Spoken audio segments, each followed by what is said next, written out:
नमस्कार, स्वागत है आपका कहानी हेमंत की जुबानी में। और आज की कहानी है स्वयं की तुलना। एक कौवा एक वन में रहा करता था। उसे कोई कष्ट नहीं था और वो अपने जीवन में पूरी तरह से संतुष्ट था। एक दिन उड़ते हुए वो एक सरोवर के किनारे पहुंचा।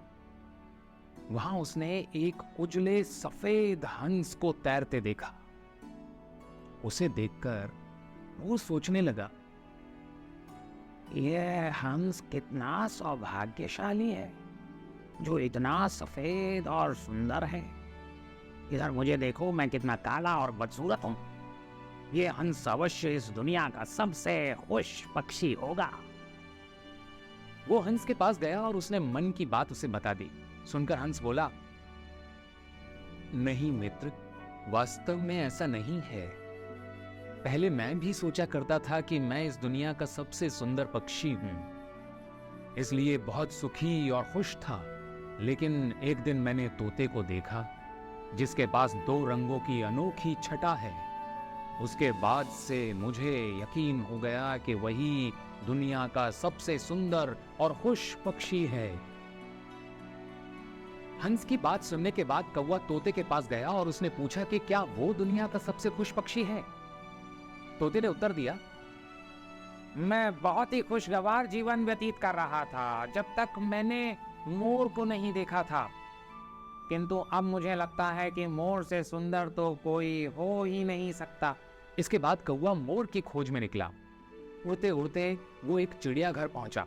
वहां उसने देखा कि मोर एक पिंजरे में बंद है और उसे देखने के लिए बहुत सारे लोग जमा हैं। सभी मोर की बहुत सराहना कर रहे थे।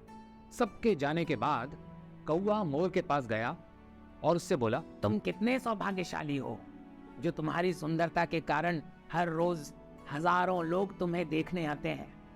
मुझे तो लोग अपने आसपास भी भटकने नहीं देते और देखते ही भगा देते हैं। तुम इस दुनिया के सबसे खुश पक्षी हो ना। कौवे की बात सुनकर मोर उदास हो गया। बोला, मित्र, मुझे भी अपनी सुंदरता पर बड़ा गुमान था।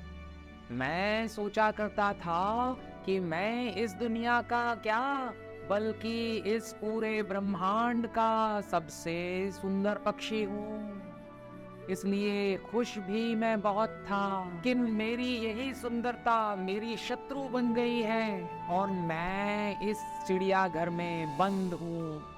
यहाँ आने के बाद इस पूरे चिड़ियाघर का अच्छी तरह मुआयना करने के बाद मैं इस नतीजे पर पहुंचा हूँ कि कौवा ही एक ऐसा पक्षी है जो यहाँ कैद नहीं है।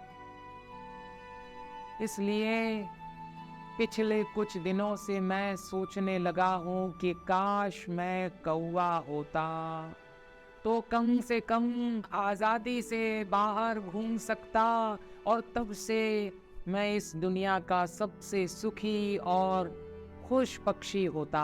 इस कहानी का अमृत संदेश यही है कि हम हमेशा दूसरों को देखकर व्यर्थ ही स्वयं की तुलना उनसे करने लगते हैं और दुखी हो जाते हैं। भगवान ने सबको अलग अलग बनाया है और अलग अलग गुण दिए हैं। हम उसका महत्व नहीं समझते और दुख के चक्र में फंस जाते हैं। इसलिए दूसरों के पास जो है उसे देखकर जलने की बजाय हमें हमारे पास जो है उसके साथ खुश रहना सीखना चाहिए। खुशी बाहर ढूंढने से नहीं मिलती, वो तो हमारे अंदर ही छुपी हुई होती है? मिलते हैं अगली कहानी में। नमस्कार।